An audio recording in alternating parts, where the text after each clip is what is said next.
આપ જોઈ રહ્યા છો ICB 24 ન્યૂઝ. જોઈએ આજના સમાચાર. વડોદરા શહેરના સરદાર ભુવનના ખાંચામાંથી એક અજાણ્યા ઈસમની લાશ મળી આવી. શહેરના સરદાર ભુવનના ખાંચામાં એક અજાણ્યા ઈસમની લાશ મળી આવી હતી. શિવમ ચેમ્બર્સમાં પાર્કિંગમાંથી આ ઈસમની લાશ મળી આવી હતી. સ્થાનિકોએ સવારે લાશ જોઈ હતી. સ્થાનિકોના મતે મૃતક ઈસમ પોળ બહારનો વ્યક્તિ હોવાનું સામે આવ્યું છે. સ્થાનિકોએ સમગ્ર મામલે કંટ્રોલ રૂમમાં જાણ કરી હતી. કારેલીબાગ પોલીસ ઘટના સ્થળે પહોંચી હતી. સમગ્ર મામલે પોલીસે તપાસ શરૂ કરી છે.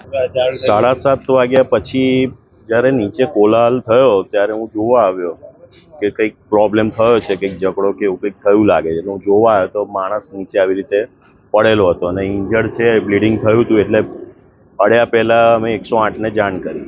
108 વાળાએ આવીને ચેકઅપ કર્યું પ્રોપર. એમને કીધું કે માણસ મૃત થઈ ગયો છે. એટલે અમે સીધું કંટ્રોલ રૂમમાં ફોન કરી દીધો. અમે બોડીને અડ્યા નહીં, કંટ્રોલ રૂમમાં ફોન કરી દીધો. અને ફોન કરી દીધો એટલે સાહેબ શ્રી આવી ગયા છે ને એમની રીતે એમનું પંચનામું ને બધું કરી રહ્યા છે. ના, અમે આ કોડમાંથી કોઈ નથી ઓળખતા. અમે બીજાને બધાને બોલાવીને પણ જોવડાવ્યું પણ કોઈ ચહેરો નથી જાણવા આવતો. મને ઉપર અમારા ઉપરના બીજા નંબરના પ્લેટમાં રહે છે ને ભાવેશભાઈ પંચાલ, એમને કીધું 7:20 તો હું છોકરાઓને મૂકીને આવ્યો છું. ના, કોઈ જ નહીં ઓળખતો આજુબાજુમાં. મારે લગભગ 7:30 પછીનો બનાવ છે. સવારે 7:30 પછી આ સરદાર ભવનનો ખાંચો છે, શિવ ચેમ્બર્સ. પરફેક્ટ 7:30 પછી જ કહેવાય. પહેલા તો અમારા ફ્લેટમાં ભાવેશભાઈ ખરા ને, એમને જોયું, એમને આવીને મને કીધું. 7:20 તો હું મારા છોકરાઓને મૂકીને આવ્યો છું જીવન સાધનામાં. સાહેબ કેવા આવે ત્યારે ખબર પડી મને.